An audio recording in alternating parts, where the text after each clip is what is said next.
ಹೀಗೆ ನಮಗೆ ಒಂದು ಅರ್ಥ ಆಗ್ಬೇಕಾಗಿರೋದೇನು ಅಂದ್ರೆ, ನಿಮ್ಮ ಭಕ್ತಿಯನ್ನ ಯಾರು ದಿಕ್ಕು ತಪ್ಪಿಸ್ತಾರಲ್ವಾ ಅಂಥವರನ್ನ ನೀವು ಮೊದಲು ಒಪ್ಕೊಳ್ಳೋದನ್ನ ತಿರಸ್ಕರಿಸಿ. ನಿಮ್ಗೆ ಯಾವುದೇ ತರಹದ ಭಕ್ತಿಗಳಾಗಿರಬಹುದು, ನಿಮ್ಮ ಭಕ್ತಿಯನ್ನ ಯಾರು ಧಿಕ್ಕರಿಸ್ತಾರೆ ಅಥವಾ ನೀವೇನಾದ್ರೂ ತಪ್ಪು ತಿಳುವಳಿಕೆ ಮಾಡ್ಕೊಂಡಿದ್ರೆ ಸರಿ ಮಾಡ್ಕೊಳ್ಳಿ ಅಂತ ಹೇಳ್ಕೊಡೋರು ಬೇರೆ, ನಿಜ. ಆದ್ರೆ ನೀನು ಆ ದಾರಿನೇ ಬಿಟ್ಬಿಡು ಅಂತ ಹೇಳ್ಕೊಡೋದಿದೆಯಲ್ಲ, ಅದು ಬಹಳ ವೇದನೆಯಾದ ವಿಚಾರ. ನಾವ್ ಏನೇ ತಪ್ಸಕ್ ಹೋದ್ರೂ ಸಹ ಅದು ಅಲ್ಲಿಗೆ ಬಂದು ನಿಂತ್ಕೊಳ್ಳುತ್ತೆ. ಉದಾಹರಣೆಗೆ ಹೇಳ್ಬೇಕು ಅಂತ ಹೇಳಿದ್ರೆ, ನನ್ನ ಶಿಷ್ಯನದ್ದೇ ನಾನು ಕತೆ ಹೇಳ್ತೀನಿ. ಅವನಿಗೆ ಶ್ರೀವಿದ್ಯಾ ಉಪದೇಶ ಮಾಡಿಸ್ಕೊಳ್ಬೇಕು, ಲಲಿತಾ ತ್ರಿಪುರ ಸುಂದರಿ ಅಮ್ಮನವರ ಪೂಜೆ ಮಾಡ್ಬೇಕು ಅಂತ ಬಹಳ ಆಸೆ. ಯಾಕಂದ್ರೆ ನಾನು ಅದೇ ದಾರಿಯಲ್ಲಿ ಪೂರ್ವಾಶ್ರಮದಲ್ಲಿ ಇದ್ದದ್ರಿಂದ ನನ್ನ ಮನೇಲಿ ಇದ್ದ ಶ್ರೀಚಕ್ರ, ಲಲಿತಾ ತ್ರಿಪುರ ಸುಂದರಿ ವಿಗ್ರಹ, ಅಮ್ಮನವ್ರ ಫೋಟೋ ಎಲ್ಲ ನೋಡಿ ಬಹಳ ಆಸೆ ಪಡ್ತಾ ಇದ್ದ. ಸರಿ ಆಯ್ತು, ಇಲ್ಲಿ ನೋಡು, ನನಗೆ ಮುಂದಿನ ವಾರಸ್ದಾರ ನೀನೇ ಇದನ್ನೆಲ್ಲ ನೋಡ್ಕೋಬೇಕು ಅಂತ ನಾನು ಅವನಿಗೆ ಹೇಳಿದ್ದೆ. ಆದ್ರೆ ಅದು ಅವ್ರ ಅಮ್ಮನಿಗೆ ಇಷ್ಟವಿರ್ಲಿಲ್ಲ. ಅವ್ರಮ್ಮ ಒಂದ್ ದಿವಸ ಫೋನ್ ಮಾಡ್ಬಿಟ್ಟು, ಗುರುಗಳೇ ಈ ತರ ಆದ್ರೆ ಅವ್ನಿಗಿನ್ನೂ ಮದ್ವೆ ಆಗ್ಬೇಕು, ಅದಾಗ್ಬೇಕು, ದಯವಿಟ್ಟು ಇವಾಗ್ಲೇ ಅದೆಲ್ಲ ಏನು ಮಾಡಕ್ ಹೋಗ್ಬೇಡಿ. ನನ್ ಮನ್ಸಿಗೆ ಬೇಜಾರಾಯ್ತು. ಜೊತೆಗೆ ತಾಯಿ ಮನಸ್ಸು ಬೇರೆ. ಕರೆಕ್ಟ್, ತಾಯಿ ಮನಸ್ಸು. ನಾನು ಈ ಕಡೆ ಶಿಷ್ಯ ಅಂತಂದ್ರೆ ಮಗನನ್ನ ಹೆತ್ತಿರೋ ತಾಯಿ, ಯಾರ ಮನಸ್ಸನ್ನ ನಾನು ಅರ್ಥ ಮಾಡ್ಕೋಬೇಕು? ಇವನಿಗೆ ದೇವ್ರ ಕಡೆಗೆ ಹೋಗೋಕ್ ಬಹಳ ಒಲವು, ವಿಪರೀತ ಒಲವು. ಆದ್ರೆ ಅಮ್ಮ, ಹೆತ್ತ ತಾಯಿ ಅಡ್ಡಗಾಲ್ ಹಾಕ್ತಾ ಇದ್ದಾಳೆ. ಅದಕ್ಕೆ ಹಲವಾರು ಕಾರಣಗಳದ್ದು ಅವಳದ್ದೇ ಇತ್ತು, ತಪ್ಪಿಲ್ಲ. ಆದ್ರೆ ನಾನು ಸಹ ಏನ್ ಮಾಡಿದೆ, ಮಂಜು ಸಮಯ ಬರ್ಲಿ ನೋಡು, ನಾನು ತಡಿಯಕ್ಕಾಗಲ್ಲ, ನಿಮ್ಮಮ್ಮನೂ ತಡಿಯಕ್ಕಾಗಲ್ಲ. ಸಮಯ ಬಂದಾಗ ಅಮ್ಮನೇ ನಿನ್ನನ್ನು ಹುಡ್ಕೊಂಡು ಬರ್ತಾಳೆ, ಹುಡ್ಕೊಂಡು ಬಂದಾಗ ಬಿಡಬೇಡ ಅಂತ ಹೇಳಿದ್ದೆ. ಅದಾಗ 5 ವರ್ಷಗಳ ನಂತರ ಎಲ್ಲಿತ್ತೋ ಹೇಗಿತ್ತೋ ಗೊತ್ತಿಲ್ಲ, ದಿಢೀರಂತ ಒಬ್ಬ ವ್ಯಕ್ತಿಯ ಪರಿಚಯದಿಂದ ಲಲಿತಾ ತ್ರಿಪುರ ಸುಂದರಿ ಅಮ್ಮನವರ ವಿಗ್ರಹ ಅವನ ಮನೆಗೆ ಬಂದೇ ಬಿಡ್ತು. ಇವತ್ತಿಗೆ ಪೂಜೆ ಮಾಡೋಕ್ ಶುರು ಮಾಡಿ ಅವನು 1 ವರ್ಷಗಳ ಕಾಲವಾಯ್ತು. ಸ್ವಲ್ಪ ದಿವಸದ ಹಿಂದಷ್ಟೇ 1 ವರ್ಷದ ಒಂದು ಸಮಾರಂಭಕ್ಕೆ ನಾನು ಹೋಗಿದ್ದೆ, ನನ್ನ ಕೈನಲ್ಲೇ ಪೂಜೆ ಮಾಡಿ ಕೊಟ್ಟೆ. ಅಂದ್ರೆ ನಾವು ದೇವರನ್ನ ಆಯ್ಕೆ ಮಾಡೋದಲ್ಲ, ದೇವರೇ ನಮ್ಮನ್ನ ಆಯ್ಕೆ ಮಾಡ್ಕೊಂಡಿರ್ತಾನೆ. ನಾನು ಅವತ್ತು ಹೇಳಿದ್ದಷ್ಟೇ, ಅಮ್ಮ ಅವನು ನಿನ್ನನ್ನು ತುಂಬಾ ಇಷ್ಟಪಡ್ತಿದ್ದಾನೆ, ನಾನು ಇವ್ರಿಗೆ ಕಟ್ಟಿ ಬೀಳ್ತಾ ಇದ್ದೀನಿ, ನನಗೇನು ಮಾಡ್ಲಿಕ್ಕೆ, ಯಾಕಂದ್ರೆ ಅವ್ರ ತಾಯಿ ಕಣ್ಣೀರ್ ನನಗೆ ನೋಡ್ಲಿಕ್ಕೆ ಆಗಲ್ಲ. ಆದ್ರೆ ನಾನು ಇವನನ್ನ ತಡೆದು ಹಿಡಿಯೋಕ್ಕೂ ಆಗ್ತಾ ಇಲ್ಲ. ಇವನಿಗೆ ಮಾಡ್ಬೇಡ ಅಂತಾನು ಹೇಳಕ್ ಆಗ್ತಿಲ್ಲ, ಅವ್ರಿಗೆ ಇವ್ನ್ ಮಾಡ್ಲಿ ಬಿಡು ಅಂತಾನು ಹೇಳಕ್ ಆಗದ ಪರಿಸ್ಥಿತಿ. ಅಮ್ಮ ನೀನೇ ದಾರಿ ತೋರಿಸ್ಕೊಳಮ್ಮ ಅಂದಾಗ ಅವಳೇ ಬಂದು ಕೂತ್ಕೊಂಡ್ಳು. ದಾರಿ ತೋರು, ಅದೇ ದಾರಿ ಆಗಿ ಹೋಯ್ತು. ಅಷ್ಟು ಮಾತ್ರ ಅಲ್ಲ, ನಾವು ಮನುಷ್ಯರು ಏನೇ ಪ್ರಯತ್ನ ಮಾಡಿದ್ರು ದೇವರುಗಳು ಹೆಂಗೆ ಅಂತಂದ್ರೆ, ಇವತ್ತು ಅವನೇನಾದ್ರೂ ಪೂಜೆ ಮಾಡದೇ ಇದ್ರೆ ಅವ್ರ ಅಮ್ಮ ಅವನಿಗೆ ಬೈತಾರೆ. ಅಮ್ಮ ನನ್ನ ಮನೆಗೆ ಬಂದಿದ್ದಾಳೆ, ಗುರುಗಳೇ ರಾತ್ರಿ ಹೊತ್ತು ಗೆಜ್ಜೆ ಶಬ್ದ ಕೇಳಿಸತ್ತೆ ಮನೆಯಲ್ಲಿ, ಯಾರೋ ಓಡಾಡ್ದ ಹಾಗೆ ಅನ್ಸತ್ತೆ, ನನ್ಗೇನಾದ್ರೂ ತುಂಬಾ ಬೇಜಾರಾಗಿದ್ದಾಗ ಯಾರೋ ಬಂದು ನನ್ನ ತಲೆನ ಹೀಗೆ ಸವರ್ತಾರೆ, ಈಗ ತಲೆ ಸವರದ್ಮೇಲೆ ಅಲ್ಲಿ ದೇವ್ರ ಮನೇಲಿ ದೀಪ ಹೀಗೆ ಅಳ್ಳಾಡುತ್ತೆ. ಅಂದ್ರೆ ನಾನು ಯಾರು ನಿಲ್ಸಕ್ಕಾಗಲ್ಲ. ಆ ಎನರ್ಜಿ ಎನ್ನುವಂಥದ್ದು ನಮ್ಗೆ ಹಿಂದಿನ ಜನ್ಮದಲ್ಲೋ ಅಥವಾ ಹಿಂದೆ ಆದಂತಹದ್ದೋ ಹಲವು ಘಟನೆಗಳು ಅಲ್ಲಿಗೆ ನಿಂತು ಹೋಗಿರೋದನ್ನ ನಾನು ಮುಂದುವರಿಸ್ಕೊಂಡು ಹೋಗ್ಬೇಕು. ಕೇಳಬಹುದು, ಅಯ್ಯೋ ನನಗೆ ಮಂತ್ರ ಬರೋದಿಲ್ವಲ್ಲ, ಶ್ರೀವಿದ್ಯಾ ಉಪಾಸನೆಗೆ ಹೋಗ್ಬೇಕು ಅಂದ್ರೆ ಮಂತ್ರೋಪದೇಶ ಗುರುಗಳ ಮುಖಾಂತರವಾಗಿ. ಬೇಡ ರೀ, ಮಂತ್ರ ಉಪದೇಶವೇ ಬೇಡ ಅಂತ ಹೇಳಾರೆ. ನಿಮಗ್ ಬೇಕು ಅಂತ ಅನ್ನಿಸ್ತಾ ಅಮ್ಮನೇ ದಾರಿ ತೋರಿಸ್ತಾಳೆ. ನಾನ್ ಕಲ್ತದ್ದು ಹಾಗೆಯೇ, ಗುರುಗಳನ್ನ ಹುಡುಕೋಕ್ ಮುಂಚೆಯೇ ನನಗೆ ಆ ದೇವಿಯ ಒಂದು ಸಾಕ್ಷಾತ್ಕಾರವಾಗಿತ್ತು. ಅವಳೇ ದಾರಿ ತೋರಿಸ್ತಾ ಹೋಗ್ತಾಳೆ. ನಾನು ಅವತ್ತು ಹೇಳಿದ್ದು, ಮಂಜು ನನಗೆ ಹೇಗೆ ಅಮ್ಮ ದಾರಿ ತೋರಿಸಿದಾಳು ನಿನಗೂ ಹಂಗೆ ತೋರಿಸ್ತಾಳು, ಹೋಗ. ಅಂದ್ರೆ ಗುರುಜಿ, ನೀವು ಸನ್ಯಾಸನ ಆಯ್ಕೆ ಮಾಡ್ಕೊಂಡಿದ್ದ ಅಥವಾ ಸನ್ಯಾಸನೇ ನಿಮ್ಗೆ ಆಯ್ಕೆ ಮಾಡ್ಕೊಂಡು ಬಂದ? ಸನ್ಯಾಸ ಬಹುಶಃ ನನ್ನನ್ನು ಆಯ್ಕೆ ಮಾಡ್ಕೊಂಡದ್ದು. ನನಗೆ ಯಾವುದೇ ಆಯ್ಕೆಗಳಿರ್ಲಿಲ್ಲ ಬದುಕಿನಲ್ಲಿ. ನನ್ನ ಬದುಕಿನಲ್ಲಿ ಇವಾಗ ದೇವರು ಅಂತ ಬಂದ ಸಂದರ್ಭದಲ್ಲಿ ಅಥವಾ ದೇವರ ಇದೊಂದು ಬಂದ ಸಂದರ್ಭದಲ್ಲಿ ಬಹುಶಃ ದೇವರೇ ನನ್ನನ್ನು ಆಯ್ಕೆ ಮಾಡ್ಕೊಂಡಿರೋದು. ನಾನು ದೇವರನ್ನ ಆಯ್ಕೆ ಮಾಡ್ಕೊಳ್ಳುವಷ್ಟು ದೊಡ್ಡ ಮನುಷ್ಯ ಅಲ್ಲವೇ ಅಲ್ಲ, ಅಥವಾ ಇನ್ಯಾವುದೇ ರೀತಿಯಾದ ಸಾಧಕನು ಅಲ್ಲವೇ ಅಲ್ಲ. ಯಾವ ಸಂದರ್ಭದಲ್ಲಿ ನಾವು ಹೋಗುವಂತಹ ದಾರಿ ಇರುತ್ತಲ್ವಾ, ಆ ದಾರಿ ನಮಗೆ ಗೊತ್ತಿಲ್ಲದ ಹಾಗೆ ನಮ್ಮನ್ನ ಈ ಒಂದು ಹಂತಕ್ಕೆ ಕರ್ಕೊಂಡು ಬಂದ್ಬಿಡತ್ತೆ. ನಿಜ ಗುರುಜಿ, ನಾನು ಈ ಅರುಣಾಚಲೇಶ್ವರ ತಿರುವಣ್ಣಾಮಲೈ ದೇವಸ್ಥಾನದ ಬಗ್ಗೆ ಕೇಳ್ಬೇಕಾದ್ರೆ ಅದ್ ಹೇಳ್ತಾರೆ, ನೀವು 1000 ಸರಿ ಪ್ರಯತ್ನ ಪಟ್ಟರು ದೇವ್ರನ್ನ ದರ್ಶನ ಮಾಡಕ್ಕಾಗಲ್ಲ. ದೇವ್ರು ಯಾವತ್ತು ನಿಮ್ಮನ್ನ ನೋಡ್ಬೇಕು ಅಂತಾನೆ ಕರ್ಸ್ಕೊಂಡು ದರ್ಶನ ಕೊಡ್ತಾನೆ ಅಂತ. ಆ ವಿಚಾರ ಇದಕ್ಕೆ ನನ್ನ ವೈಯಕ್ತಿಕ, ಯಾಕಂದ್ರೆ ನಾನು ಬೇರೆಯವ್ರಿಗೆ ಅದೇನೋ ಆಯ್ತು ಇದೇನೋ ಆಯ್ತು ಅನ್ನೋದಕ್ಕಿಂತ ನನ್ನ ವೈಯಕ್ತಿಕ ಬದುಕಿನಲ್ಲಿ ಏನಾಗಿದೆ ಅನ್ನೋದನ್ನ ನಾನು ಹೇಳಬೇಕಾಗುತ್ತೆ. ಪೂರ್ವಾಶ್ರಮದ ಸಂಗತಿಯೇ ಇದು, ಸನ್ಯಾಸಾಶ್ರಮದ ನಂತರದ ಸಂಗತಿ ಅಲ್ಲ. ಪೂರ್ವಾಶ್ರಮದಲ್ಲಿ ನನ್ನ ವಾಡಿಕೆ, ನಾನು ಆಗ್ಲೇ ಹೇಳಿದ್ನಲ್ಲ ಕನ್ಯಾಕುಮಾರಿಗೆ ಹೋಗ್ತಿದ್ದೆ ಅಂತ. ಮೊದಲು ಮಧುರೈಗೆ ಹೋಗಿ ಮಧುರೈ ಮೀನಾಕ್ಷಿಯನ್ನು ದರ್ಶನ ಮಾಡ್ಕೊಂಡು ಆಮೇಲೆ ಕನ್ಯಾಕುಮಾರಿಗೆ ಹೋಗ್ತಾ ಇದ್ದದ್ದು.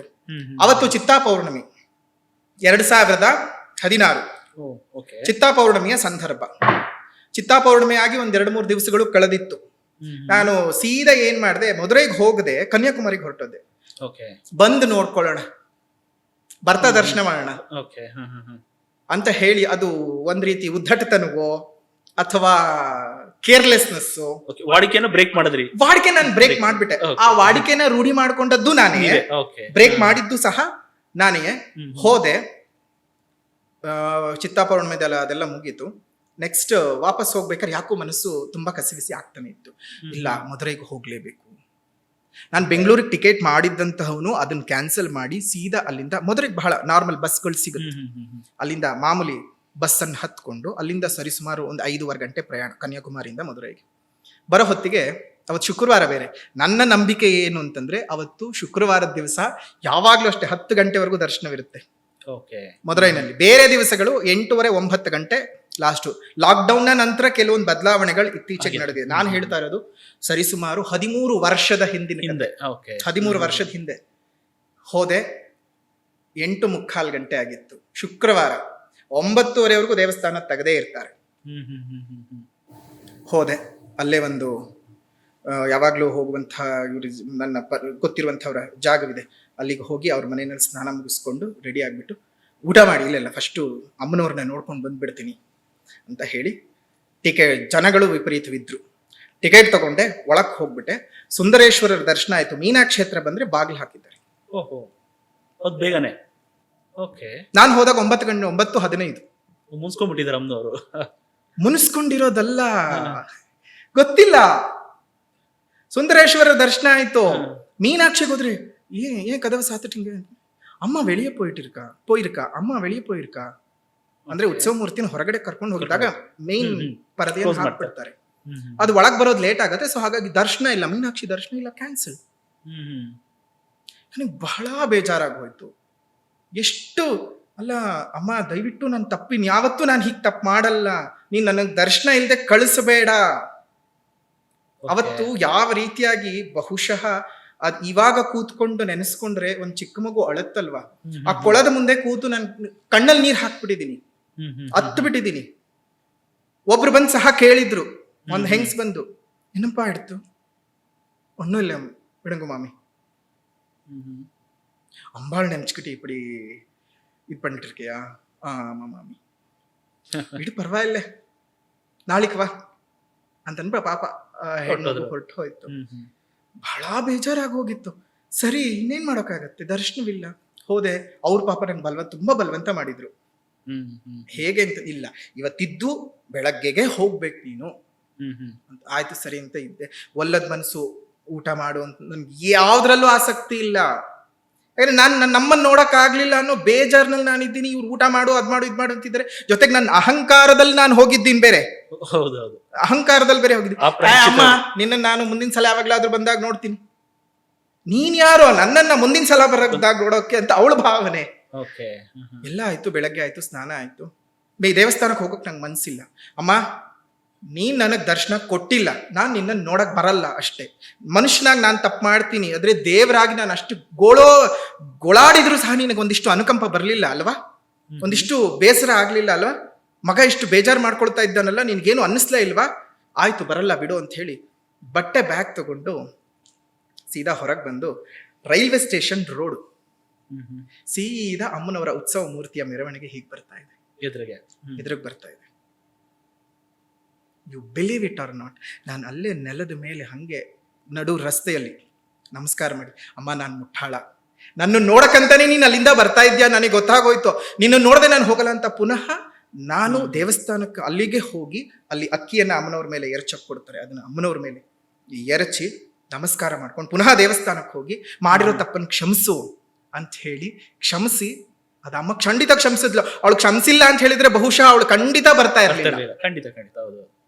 ಇದಕ್ಕೆ ಏನ್ ಹೇಳ್ತೀರಾ? ಕೋಇನ್ಸಿಡೆನ್ಸ್ ಅಂತ ಹೇಳ್ತೀರಾ, ಅಥವಾ ನನ್ನ ಮನಸ್ಸಿನ ಭಕ್ತಿಯನ್ನ ನನ್ನ ತಾಯಿ ನನಗೋಸ್ಕರ ಬಂದ್ಲು ಅಂತ ಹೇಳ್ಬೇಕಾ? ನನಗಾಗಿದ್ದೆ ಅಲ್ವಾ, ನನ್ನ ಶಿಷ್ಯನ್ಗೂ ಆಗಿದ್ದು. ಈ ತರದ ಅನುಭವಗಳಾಗಿದೆ ನಮಗೂ, ಖಂಡಿತ ಆಗತ್ತೆ.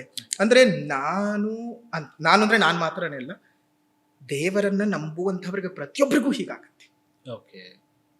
ಕಷ್ಟದ ನೋಡಿ, ಜನಗಳು ನಮ್ಮನ್ನ ಕಷ್ಟದಲ್ಲಿ ಕೈ ಬಿಟ್ಬಿಡ್ತಾರೆ, ನಮ್ಮ ಕಷ್ಟದಲ್ಲಿದ್ದಾಗ, ನಮಗೆ ನೋವಿದ್ದಾಗ, ನಮಗೆ ಸಂಕಟ ಇದ್ದಾಗ, ನಮಗೆ ಮಾತಾಡಬೇಕು ಅಂತ ಅನ್ನಿಸ್ದಾಗ, ಅಥವಾ ನನ್ನನ್ನ ನೋಡ್ಕೊಳ್ಳೋಕೆ ಯಾರು ಇಲ್ಲ ಅಂತ ಹೇಳ್ದಾಗ್ಲೂ ಜನ ನನ್ನನ್ನು ಕೈ ಬಿಟ್ಬಿಡ್ತಾರೆ. ಆದ್ರೆ ನಮ್ಮನ್ನೆಲ್ಲ ಕಾಪಾಡುವಂತಹ ಅಮ್ಮ ಯಾವತ್ತೂ ನಮ್ಮ ಕೈ ಹಿಡದೆ ಇರ್ದಿರ್ತಾಳೆ. ಖಂಡಿತ ಖಂಡಿತ ಹೌದು. ಜನ ಕೈ ಬಿಡ್ಬೋದು, ಜನಾರ್ದನ ಕೈ ಬಿಡಲ್ಲ ಅಂತ ದೊಡ್ಡವ್ರು ಸುಮ್ಮನೆ ಹೇಳಿಲ್ಲ. ಹೀಗೆ ಹಲವು ಅವರವರ ವೈಯಕ್ತಿಕ ಜೀವನದಲ್ಲಿ ತುಂಬಾ ನಡೀತಾ ಹೋಗುತ್ತೆ. ಅನುಭವಗಳಾಗ್ತವೆ. ಇದು ಏನು ಅಂತ ಹೇಳಿದ್ರೆ ನಂಬ್ಕೋಬೇಕಷ್ಟೇ. ಹ್ಮ್ ಹ್ಮ್ ಹ್ಮ್. ನಾ ಕೆದಕಿದ್ರೆ ಹುಣ್ಣಾಗಬಹುದು, ಆ ಹುಣ್ಣಿಗೆ ಔಷಧಿ ಇಲ್ಲ. ನಿಜ. ನಂಬಿಕೆಯೇ ಔಷಧಿ. ದೇವರನ್ನ ನೀವು ಎಷ್ಟು ನೀವು ನಂಬುತ್ತೀರೋ ಅದಕ್ಕಿಂತ ಹೆಚ್ಚಿನ ಪಟ್ಟು ಅವರು ನಿಮ್ಮನ್ನ ಕಾಪಾಡ್ತಾ ಬರ್ತಾರೆ. ಖಂಡಿತ